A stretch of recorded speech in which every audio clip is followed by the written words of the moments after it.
Another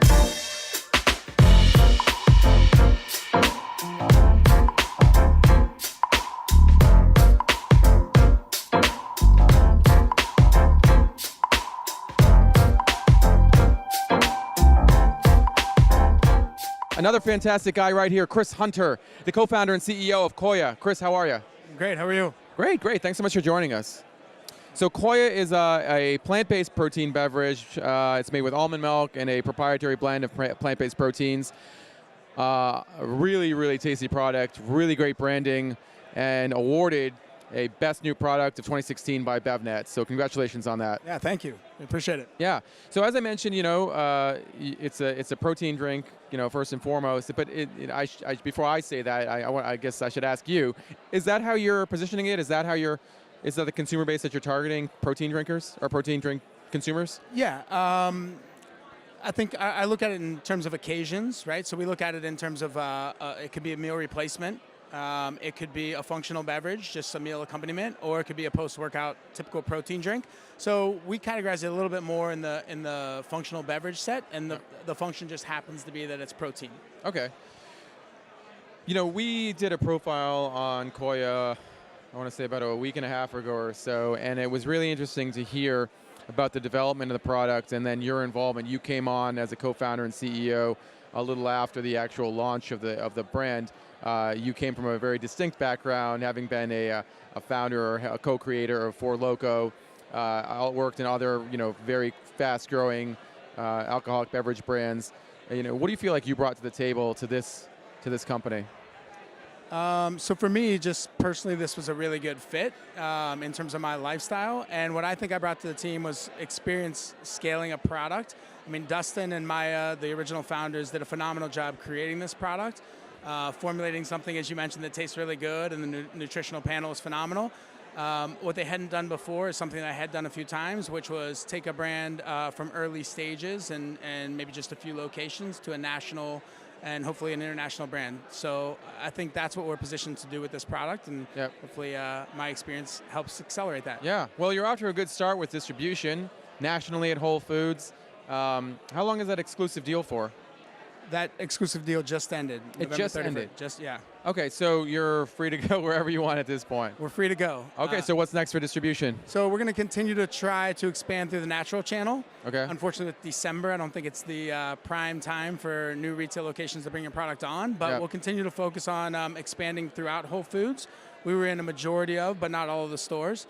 So expand through that and start to look at the top tier, the Sprouts, the Fresh Markets, along with the regional players in the natural space for 2017. Yeah.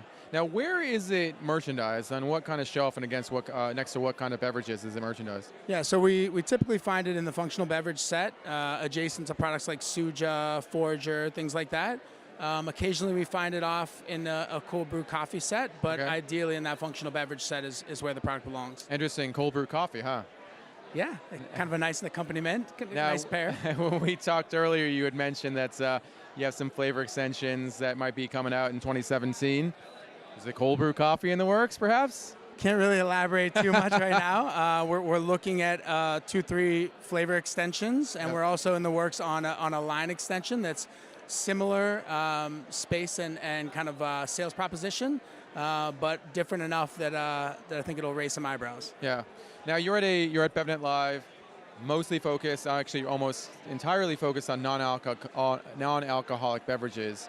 Coming from the alcoholic beverage background, to a conference like this, so far what's been your reaction, and what does this conference do for you, and what's it been like interacting with all these people who are, non-alcoholic people? It's been phenomenal. I mean, the natural beverage industry has been very welcoming. I found it to be a very close-knit group. People who are all really looking to help each other out. It reminds me of what I know of the craft beer industry.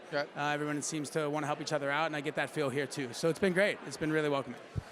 You also helped bring on a natural foods and beverage veteran in Jim Tonkin, a pretty well-known consultant in industry insider circles, who helped you bring on some other investors to the brands.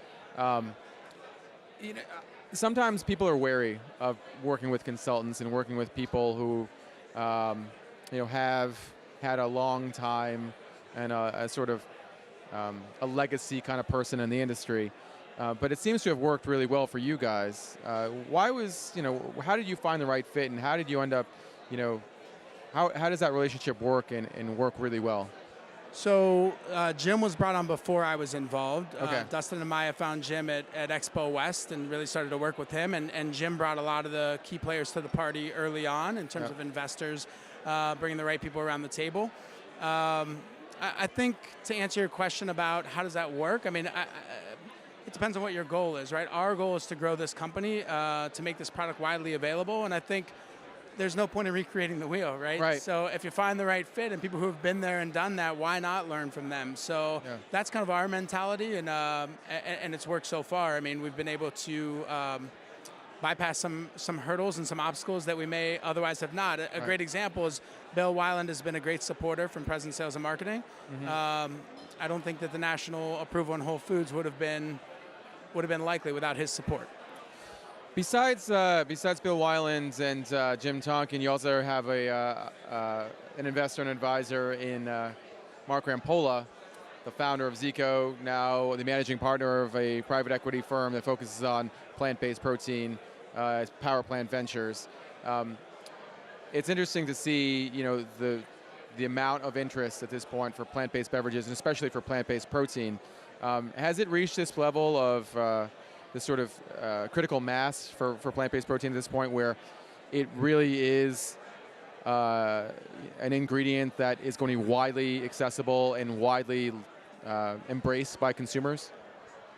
I think the trend for plant-based protein is really just in its infancy and just beginning. I mean, a product like ours makes total sense in Whole Foods and in this natural channel, and it may be a little bit early for conventional, it may not. I don't think it's a matter of our product adopting to the conventional channel. I think it's a matter of that channel catching up to our product, and I think it's in the works, right? You're starting to see it more and more, and the data suggests that plant-based anything, protein in particular, is starting to really take hold in the conventional channel. Yeah, I remember when I first heard about plant-based protein, it was like pea-based protein, that was like the big thing, and 4 years ago it still had that grittiness to it. It was not ready yet.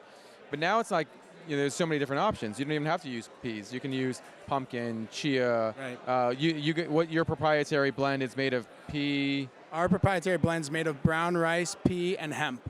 Brown rice, pea, and hemp. Why does that combination work so well? Dustin did a great job formulating the product. Dustin Baker, the original founder, and that's just what he found to be the right mix to give the product the right consistency as well as the right protein impact. We've been able to achieve a pretty high level, 18, 19 grams, without having that grittiness. So I think it's just the right mix for our product. Now I've got to it's going to sound like making a plug for your designer. Your package, your label looks fantastic. It's a really, really nice label right out of the gate. Who is your designer? So I'm sure they'll really appreciate your plug. I'm not trying to plug, honestly, but it looks really good. But it's well deserved. The guys at Interact did a great job. Blake and Fred have been great to work with as well, and they did a really good job kind of cutting to the core of what Koia was all about, and then branding around that. And so I think it's something that'll help us extend outside of just our current offering and stay true to the product. Very cool. Chris, this has been really great. Yeah, I appreciate it. I appreciate you taking the time to be with us, and good luck in the future. Hope to see you again soon. Sounds great. Thanks. All right, thanks so much. All right.